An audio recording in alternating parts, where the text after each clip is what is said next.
Price the Lord. ദൈവത്തിന്റെ അതിപരിശുദ്ധമായ നാമം വാഴ്ത്തപ്പെടുമാറാകട്ടെ. വീണ്ടും ഒരാഴ്ചയ്ക്ക് ശേഷം കർത്താവിന്റെ മാറ്റമില്ലാത്ത വചനം ചിന്തിക്കുവാൻ കർത്താവ് നമുക്ക് ഭാഗ്യം തന്നല്ലോ. പ്രത്യേകിച്ച് ഇന്ന് റോസ് ഫാമിലി ഫേസ്ബുക്ക് പേജിലൂടെ കർത്താവിന്റെ മാറ്റമില്ലാത്ത വചനം ചിന്തിക്കുവാൻ നമുക്ക് ഒന്നിച്ച് ഭാഗ്യം തന്നതോർത്ത് ദൈവത്തെ സ്തുതിക്കുകയാണ്. അതിനുവേണ്ടി ഞങ്ങളെ ക്ഷണിച്ച സിസ്റ്റർ റോസ്ലിൻ സുരേഷിനെ ഓർത്ത് ദൈവത്തെ സ്തുതിക്കുന്നു. അതുപോലെ അതിന്റെ ഭാഗമായിരിക്കുന്ന എല്ലാ അംഗങ്ങളെയും ദൈവം ധാരാളമായി അനുഗ്രഹിക്കട്ടെ എന്ന് ആത്മാർത്ഥമായി പ്രാർത്ഥിക്കുകയാണ്. ലൈവ് വാച്ച് ചെയ്യുന്നവരെയും കർത്താവ് ധാരാളമായി അനുഗ്രഹിക്കട്ടെ. ഇന്ന് നാം ചിന്തിക്കുവാൻ പോകുന്ന വിഷയം സകല ചിന്താകുലത്തിലും നമ്മെ കരുതുന്ന ദൈവം.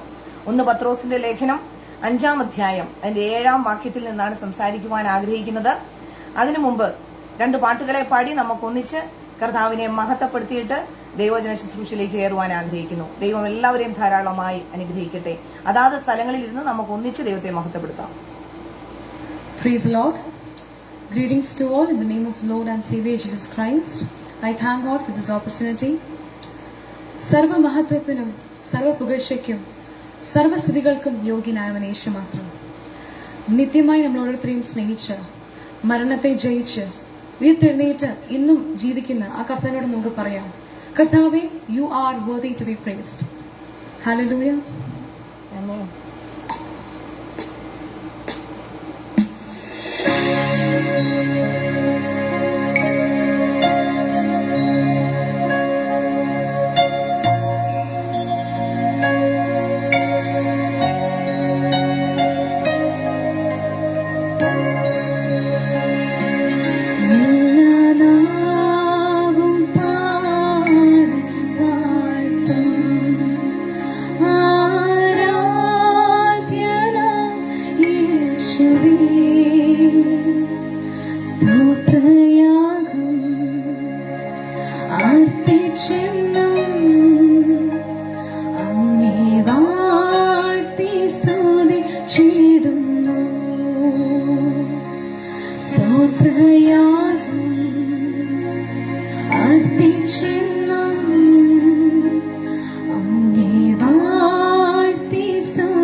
യേശുവേ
Hallelujah. In the scripture it says, the Lord himself goes before you and will be with you. He'll never leave you nor forsake you. Do not be afraid, do not be discouraged. കൂട്ടുകാരൊക്കെ നമ്മെ ഉപേക്ഷിച്ചാല്, വീട്ടുകാരൊക്കെ നമ്മെ തള്ളിക്കളഞ്ഞാല്, മാറ്റമില്ലാതെ എന്നും നമ്മുടെ കൂടെയുള്ളവൻ യേശു മാത്രമാണ്. ആ കർത്താവിനെ ഒരു പാട്ട് കൂടി പാടി ദൈവത്തെ സ്തുതിക്കാം.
தாயுன்னை மறந்தாலும் தந்தையுன்னை மறந்தாலும் அவருன்னை மறக்க மாட்டார்.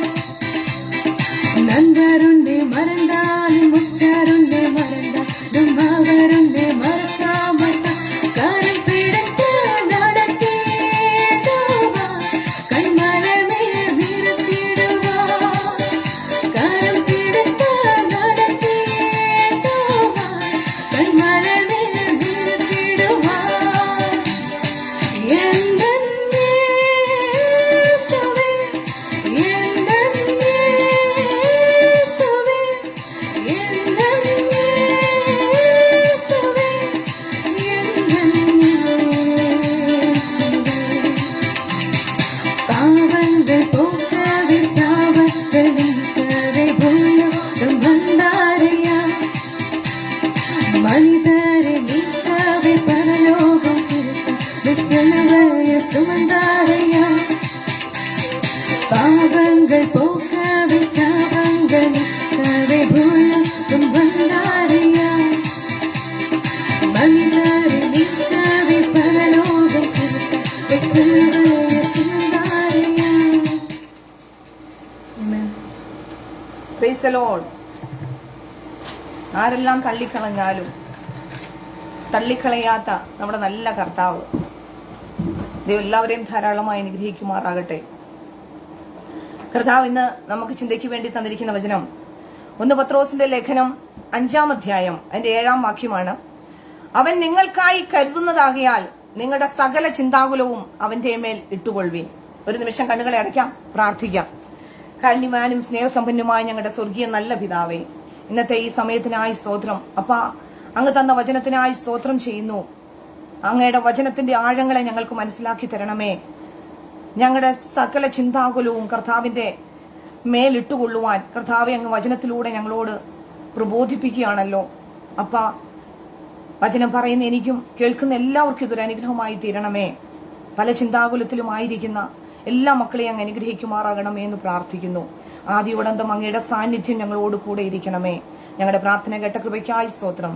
സകലം ഞങ്ങൾക്ക് വേണ്ടി ജീവൻ വെച്ച യേശു ക്രിസ്തുവിന്റെ നാമത്തിൽ തന്നെ ആമേൻ, ആമേൻ, ആമേൻ.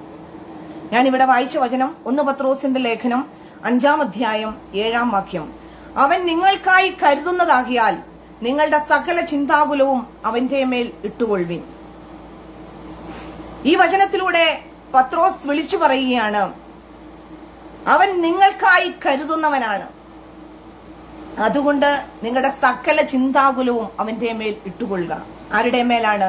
നമ്മുടെ കർത്താവായ യേശു ക്രിസ്തുവിന്റെ മേൽ. Price the Lord. കുറച്ചു ഭാരങ്ങൾ മാത്രമല്ല, കുറച്ചു ചിന്താകുലങ്ങൾ മാത്രമല്ല, കുറച്ചു വേദനകൾ മാത്രമല്ല, സകല ചിന്താകുലങ്ങളും നിങ്ങൾ അവന്റെ മേൽ ഇട്ടുകൊള്ളുവിൻ, അവൻ നിങ്ങളെ കരുതിക്കൊള്ളും എന്നാണ് പത്രോസ് ഈ വചനത്തിലൂടെ നമ്മളോട് വിളിച്ചു പറയുന്നത്.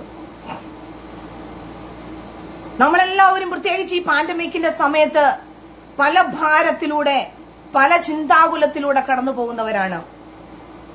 ചിലര് രോഗമായിട്ട് ഭാരപ്പെട്ടുകൊണ്ടിരിക്കുന്നവര്, ചിലര് സാമ്പത്തിക ബുദ്ധിമുട്ടുകളായിട്ട് ഭാരപ്പെട്ടുകൊണ്ടിരിക്കുന്നവർ, ചിലര് കുഞ്ഞുങ്ങളുടെ തലമുറയുടെ വിഷയത്തിൽ ഭാരപ്പെട്ടുകൊണ്ടിരിക്കുന്നവർ, ചിലരാണെങ്കിൽ കുടുംബജീവിതത്തിൽ സമാധാനവും സന്തോഷവും ഇല്ലാതെ മുന്നോട്ട് എന്താകുമെന്ന് ഉള്ള ചിന്തയിൽ ആ ചിന്താകുലത്തിലായിരിക്കുന്നവർ.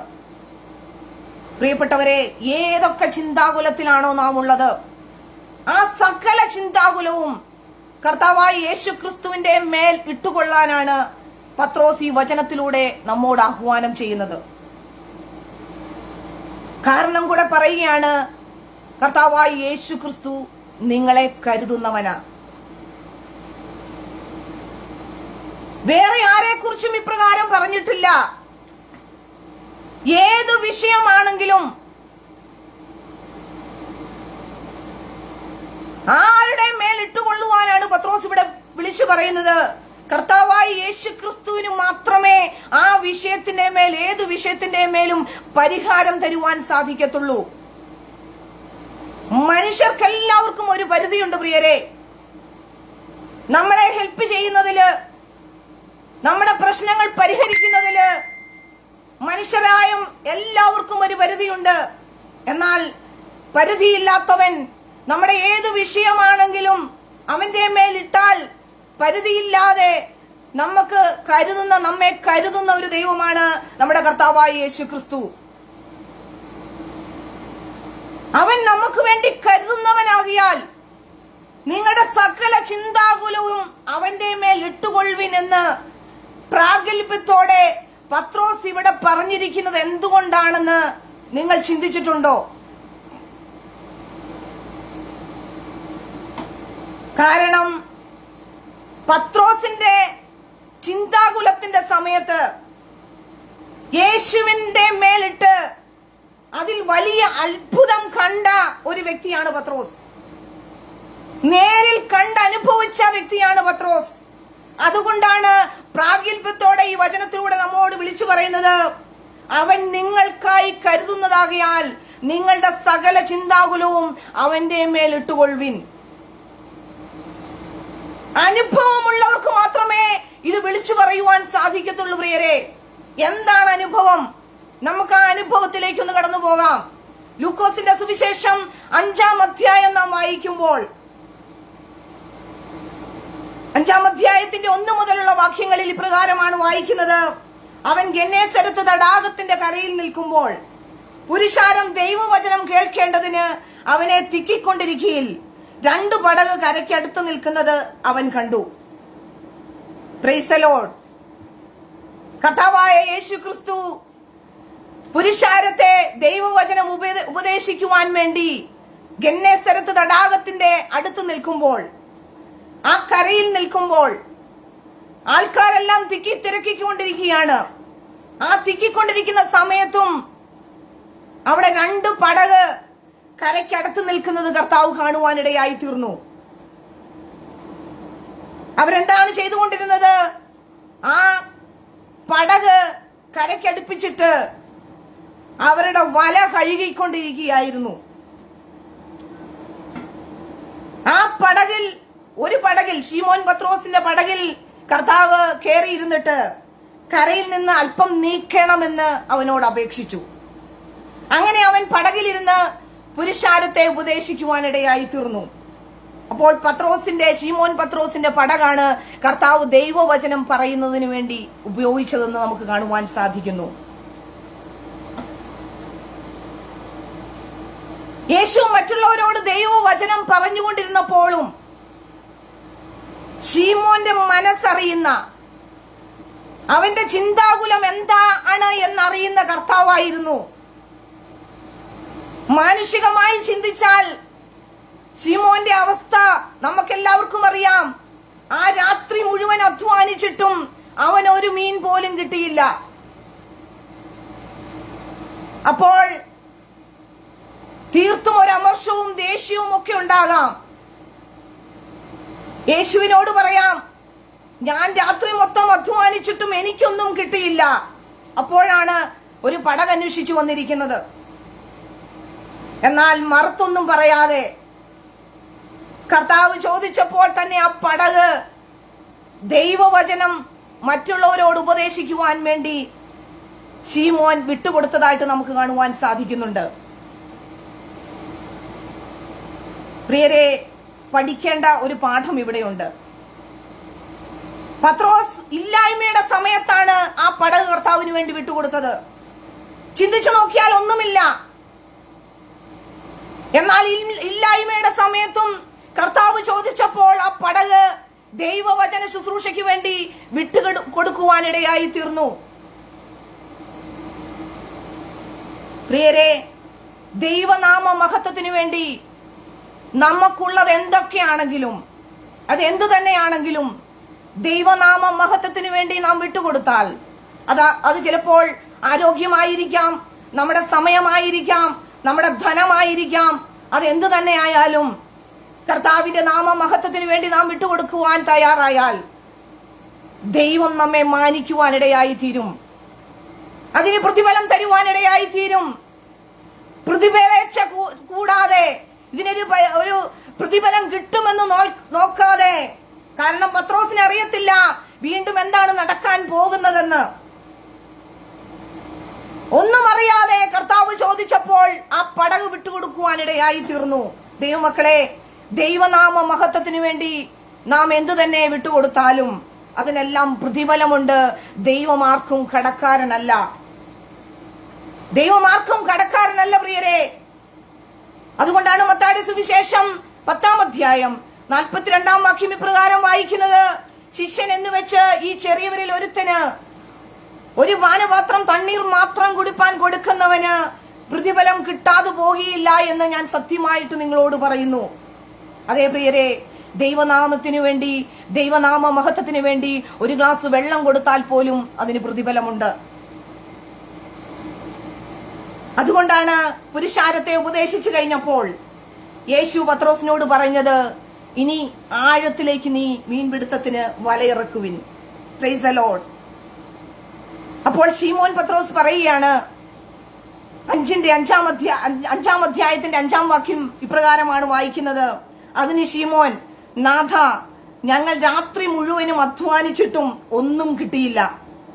എങ്കിലും നിന്റെ വാക്കിന് ഞാൻ വലയിറക്കാം എന്ന് ഉത്തരം പറഞ്ഞു. Price the Lord. പ്രിയപ്പെട്ടവരെ,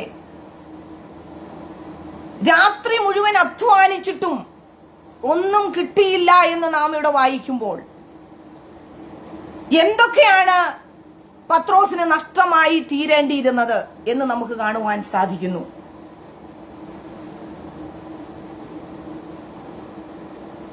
നാഥ, ഞങ്ങൾ രാത്രി മുഴുവൻ അധ്വാനിച്ചിട്ടും ഒന്നും കിട്ടിയില്ല. അതിലൊന്നാമതായി അവർക്ക് നഷ്ടമായത് 12 മണിക്കൂർ സമയമാണ്. സമയനഷ്ടം അവർക്ക് ഉണ്ടാകുവാനിടയായി തീർന്നു. ഒരു രാത്രി മുഴുവൻ എന്ന് പറയുമ്പോൾ 12 മണിക്കൂർ സമയം അവർക്ക് നഷ്ടപ്പെട്ടു. പിന്നെ രണ്ടാമതായി എന്ത് നഷ്ടമാണ് അവർക്കുണ്ടായത്? നമ്മൾ പലരും ജോലി ചെയ്യുന്നവരാണ്, നൈറ്റ് ഡ്യൂട്ടി ഒക്കെ ചെയ്യുന്നവരാണ്. രാത്രിയിൽ വെള്ളത്തിൽ പ്രത്യേകിച്ച് ജോലി ചെയ്യുമ്പോൾ എന്തുമാത്രം ആരോഗ്യ പ്രശ്നമുണ്ടായി കാണുമെന്ന് നമുക്ക് ചിന്തിക്കാവുന്നതേ ഉള്ളൂ. അപ്പോൾ പത്രോസിന് നഷ്ടപ്പെട്ടത് ആരോഗ്യം കൂടെയാണ്. ആ രാത്രിയിൽ 12 മണിക്കൂർ അവർ അവിടെ വലയിറക്കി മീൻ പിടിക്കുവാൻ തയ്യാറായപ്പോൾ ഒന്നും കിട്ടിയില്ല എന്ന് മാത്രമല്ല, അവരുടെ ആരോഗ്യം നഷ്ടപ്പെടുവാനിടയായി തീർന്നു. ഇനി എന്താണ് നഷ്ടപ്പെട്ടത്? ആ ഒരു രാത്രി കൊണ്ട് പിടിച്ച് അവർക്ക് ഉപജീവനം കഴിക്കേണ്ടുന്ന പണം നഷ്ടപ്പെടുവാനിടയായി തീർന്നു. അതായത് ധനനഷ്ടം അവരുടെ ജീവിതത്തിലുണ്ടായി.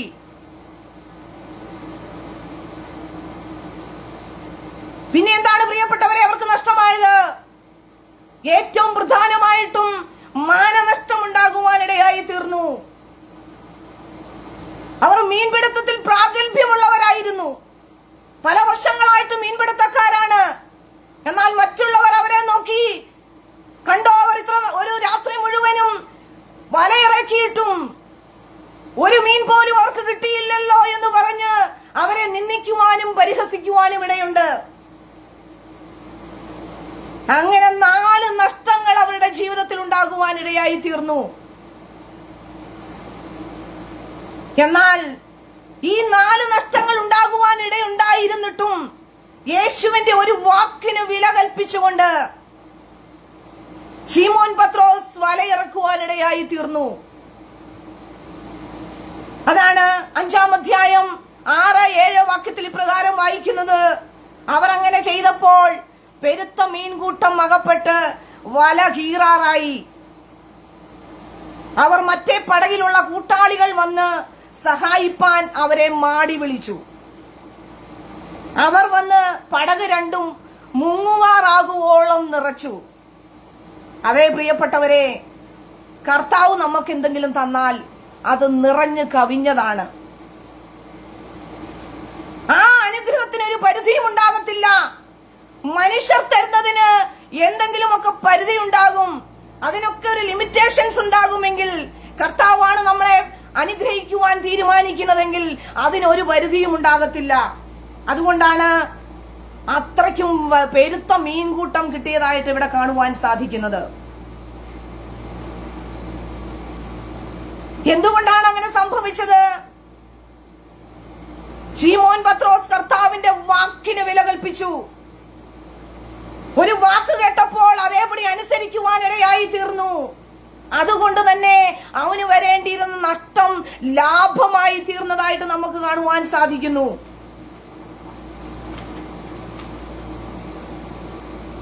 പ്രിയരെ, നാമും നമ്മുടെ ജീവിതത്തിൽ പല നഷ്ടങ്ങളിലൂടെ കടന്നു പോകുന്നവരല്ലേ?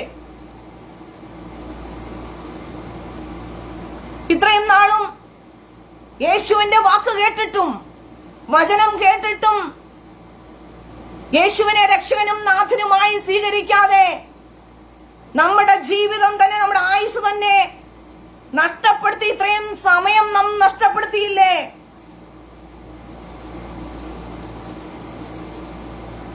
നാം നമ്മുടെ ജീവിതത്തിൽ പല ജോലികൾ ചെയ്തിട്ടും പല ബിസിനസ്സുകൾ ചെയ്തിട്ടും അതിലൊന്നും കരകയറുവാൻ കഴിയാതെ നാം ഇപ്പോഴും കടബാധ്യതയിൽപ്പെട്ട് കിടക്കുന്നവരാണോ? ഈ ലോകത്തിൽ പലതിന്റെയും പുറകെ പോയി സമാധാനത്തിനും സന്തോഷത്തിനും വേണ്ടി മദ്യപാനത്തിനും മയക്കുമരുന്നിനും അടിമപ്പെട്ട് നമ്മുടെ കുടുംബ സമാധാനം പോലും തകർത്തു കളഞ്ഞവരാണോ നാം?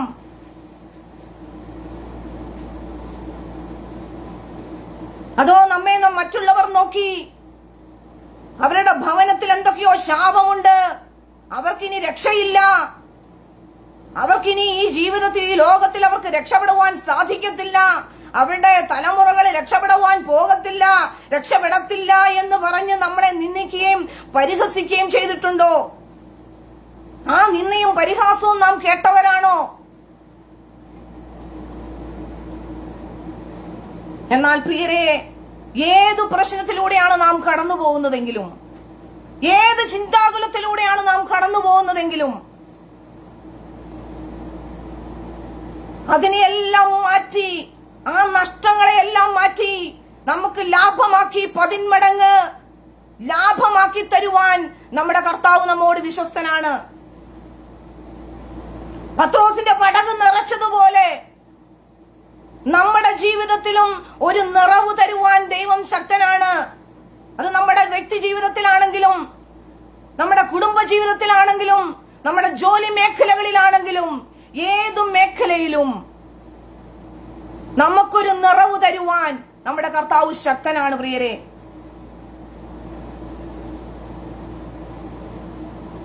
ശീമോൻ പത്രോസ് മറ്റുള്ളവരുടെ മുമ്പിൽ മാനിക്കപ്പെട്ടതുപോലെ നമ്മെയും കർത്താവ് മാനിക്കുവാൻ സർവശക്തനാണ്. നമ്മെ പരിഹസിച്ചവരുടെ മുന്നിൽ, നമ്മെ നിന്ദിച്ചവരുടെ മധ്യത്തിൽ നമ്മെ മാനിച്ച് ഒരു വ്യത്യസ്തരാക്കി മാറ്റുവാൻ നമ്മുടെ കർത്താവ് മതിയായവനാണ്.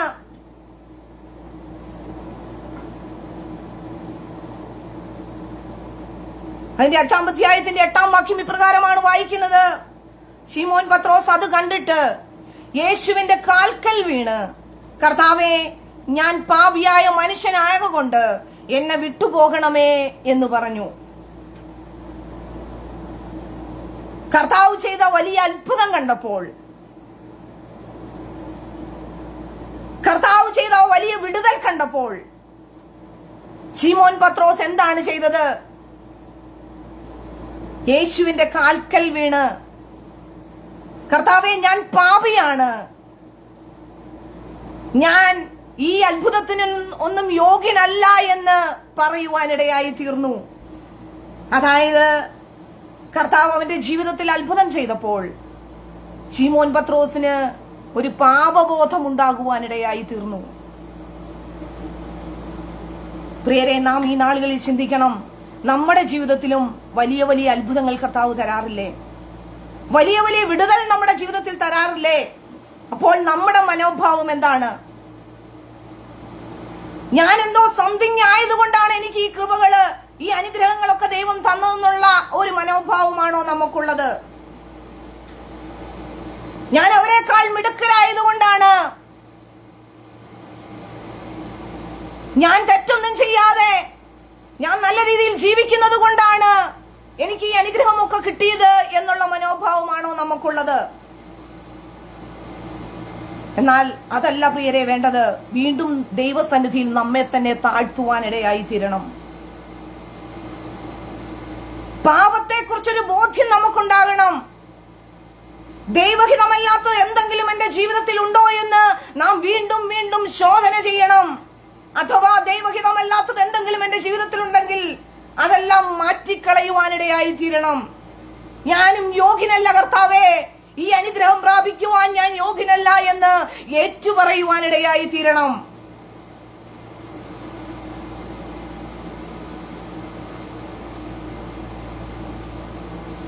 പത്രോസ് തന്നെ 5-ാം അധ്യായത്തിന്റെ 5-6 വാക്യത്തിൽ വിളിച്ചു പറയുന്നുണ്ട്, ദൈവം നിഗളികളോട് എതിർത്തു നിൽക്കുന്നു, താഴ്മയുള്ളവർക്കോ കൃപ നൽകുന്നു. നമുക്ക് സുവിശേഷം പഠിക്കുമ്പോൾ കാണുവാൻ സാധിക്കുന്നുണ്ട്, പരീശനും ചുങ്കക്കാരനും കൂടി പ്രാർത്ഥിക്കുവാൻ ചെന്നപ്പോൾ, അതെല്ലാം നമുക്കറിയാവുന്ന കാര്യമാണ്, തന്നെ തന്നെ താഴ്ത്തുന്നവൻ ഉയർത്തപ്പെടുമെന്ന് കർത്താവ് വിളിച്ചു പറയുകയാണ്. തന്നെ തന്നെ ഉയർത്തുന്നവൻ താഴ്ത്തപ്പെടുകയും ചെയ്യും. അതുകൊണ്ട് ദൈവസന്നിധിയിൽ നിന്ന് നാം അനുഗ്രഹങ്ങൾ പ്രാപിക്കുമ്പോൾ തീർച്ചയായിട്ടും വീണ്ടും താഴ്മപ്പെടുവാൻ, ദൈവസന്നിധിയിൽ നമ്മെ തന്നെ ഒന്ന് താഴ്ത്തി സമർപ്പിക്കുവാനിടയായി തീരണം. അതുകൊണ്ട് എന്താണ് പ്രിയരെ സംഭവിച്ചത്? കേവലം മീൻപിടുത്തക്കാരനായിരുന്ന ശീമോൻ പത്രോസിനെ മനുഷ്യരെ പിടിക്കുന്നവരാക്കി എന്ന് വചനത്തിലൂടെ നമുക്ക് കാണുവാൻ സാധിക്കുന്നു.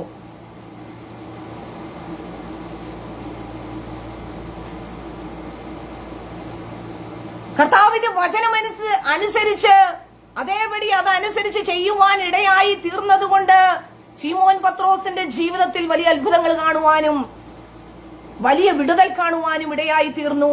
അവസാനം മനുഷ്യരെ പിടിക്കുന്ന ശുശ്രൂഷ തന്നെ ഏൽപ്പിക്കപ്പെടുവാനിടയായി തീർന്നു. അതുപോലെ തന്നെ നമ്മുടെ ജീവിതത്തിലും കർത്താവിന് നാം സ്ഥാനം കൊടുത്തു എങ്കിൽ നമ്മുടെ അവസ്ഥകൾക്ക് മാറ്റമുണ്ടാകും. മറ്റുള്ളവർ ആശ്ചര്യപ്പെടുമാറ് ഇവൾക്കിതെങ്ങനെ സാധിച്ചു, ഇവനിതെങ്ങനെ സാധിച്ചു എന്ന് പറയത്തക്ക രീതിയിലുള്ള വ്യത്യാസം കാണുവാനിടയായി തീരും. എന്നാൽ കർത്താവിന്റെ വചനം നാം അനുസരിക്കുവാനിടയായി തീരണം. നമ്മുടെ ജീവിതത്തിലേക്ക്, നമ്മുടെ പടകിലേക്ക് നമ്മുടെ കർത്താവിനെ നാം ക്ഷണിക്കുന്നവരായിരിക്കണം.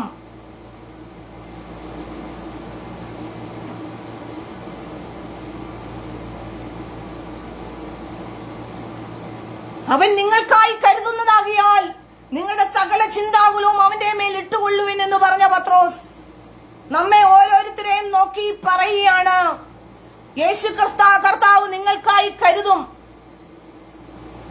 നിങ്ങളുടെ സകല ചിന്താകുലവും അവന്റെ മേൽ ഇട്ടാൽ അവൻ നിങ്ങൾക്കായി കരുതും. അതൊക്കെ സത്യം തന്നെയാണ്. എന്നാൽ നിങ്ങൾ ചില കാര്യങ്ങൾ ചെയ്യേണ്ടതുണ്ട്. ഈ പത്രോസ് തന്നെ നമ്മളോട് ആഹ്വാനം ചെയ്യുകയാണ്.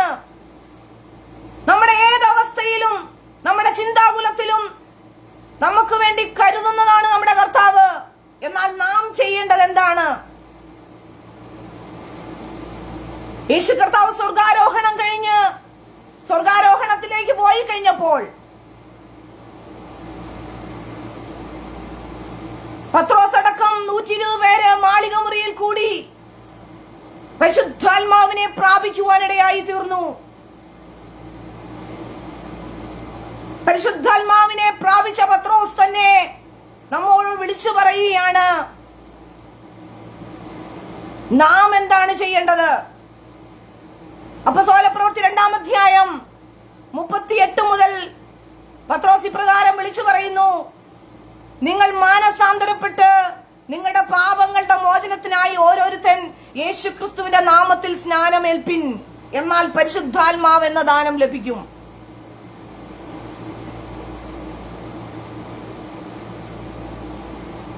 യേശു ജീവിച്ചിരുന്നപ്പോൾ കണ്ട അത്ഭുതം കണ്ട് അത് രുചിച്ചറിഞ്ഞ പത്രോസ് തന്നെ യേശു സ്വർഗാരോഹണം ചെയ്തു കഴിഞ്ഞപ്പോൾ നമ്മെ ഓരോരുത്തരെയും നോക്കി വിളിച്ചു പറയുകയാണ്, നിങ്ങൾ ഇനി ചെയ്യേണ്ടത് ഒന്നാമതായി നിങ്ങൾ മാനസാന്തരപ്പെടണം, അല്ലെങ്കിൽ രക്ഷിക്കപ്പെടണം. അതാണ് റോമാലേഖനം 10-ാം അധ്യായം 9-ാം വാക്യം വിളിച്ചു പറയുന്നത്. യേശു കർത്താവാണ് എന്ന് വായ്കൊണ്ട് ഏറ്റുപറയുകയും ദൈവം അവനെ മരിച്ചവരിൽ നിന്ന് ഉയർത്തെഴുന്നേൽപ്പിച്ചു എന്ന് വിശ്വസിക്കുകയും ചെയ്താൽ നീ രക്ഷിക്കപ്പെടും. അപ്പം നാം അന്നുവരെ ചെയ്ത പാപങ്ങളെ കുറിച്ച് മാനസാന്തരപ്പെടുവാനിടയായി തീരണം. രണ്ടാമതായി യേശുക്രിസ്തുവിന്റെ നാമത്തിൽ സ്നാനമേൽക്കണം. രക്ഷിക്കപ്പെട്ട് സ്നാനമേറ്റ ഒരു വ്യക്തിയിലേക്ക് പരിശുദ്ധാത്മാവ് കടന്നു വരുവാനിടയായി തീരും. എന്നാൽ പരിശുദ്ധാത്മാവ് എന്ന ദാനം നിങ്ങൾക്ക് ലഭിക്കുമെന്നാണ് ഇവിടെ പറയുന്നത്. എന്നാൽ ചിലരൊക്കെ വിചാരിച്ചിരിക്കുന്നത് ആ വാഗ്ദത്തങ്ങളൊക്കെ, ആ രക്ഷിക്കപ്പെടണം, മാനസാന്തരപ്പെടണം, സ്നാനപ്പെടണം, പരിശുദ്ധാത്മാവിന്റെ അഭിഷേകം പ്രാപിക്കണം എന്നൊക്കെ പറഞ്ഞിരിക്കുന്നത് ആ പത്രോസിന്റെ കാലഘട്ടത്തിലുള്ള ആൾക്കാരോടാണ്. പലരും പറയുന്നത് ഞാൻ കേട്ടിട്ടുണ്ട്.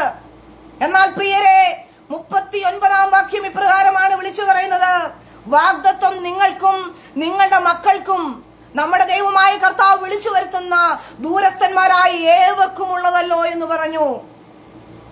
അതെല്ലാവർക്കും ഉള്ളതാണ് പ്രിയരെ. ആ കാലഘട്ടത്തിൽ ജീവിച്ചിരിക്കുന്നവർക്ക് മാത്രമുള്ളതല്ല. ആരൊക്കെ കർത്താവിനെ വിശ്വസിക്കുന്നു, ആരൊക്കെ കർത്താവിനെ രക്ഷിതാവായി സ്വീകരിക്കുന്നു, ആരൊക്കെ കർത്താവിന് വേണ്ടി വിളിച്ചു വേർതിരിക്കപ്പെടുന്നു, അവരെല്ലാം ചെയ്യേണ്ടതാണ്.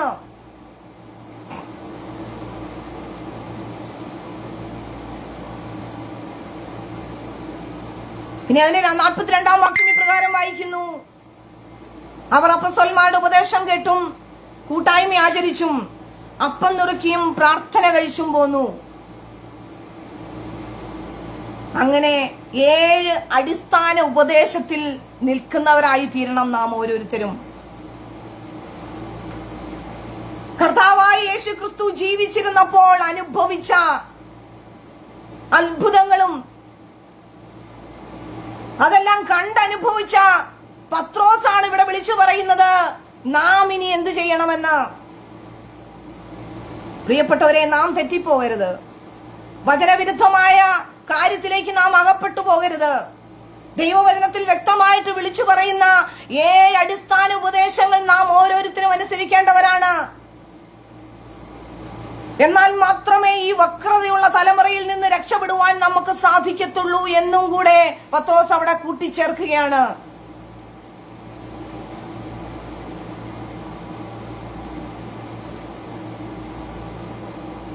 അങ്ങനെ ഈ അടിസ്ഥാന കാര്യങ്ങൾ, അടിസ്ഥാന ഉപദേശങ്ങൾ, 7 കാര്യങ്ങളും ചെയ്തവരെ നോക്കിയാണ് പത്രോസ് വിളിച്ചു പറയുന്നത്: അവൻ നിങ്ങൾക്കായി കരുതുന്നതാകയാൽ നിങ്ങളുടെ സകല ചിന്താകുലവും അവന്റെ മേൽ ഇട്ടുകൊള്ളുവിൻ.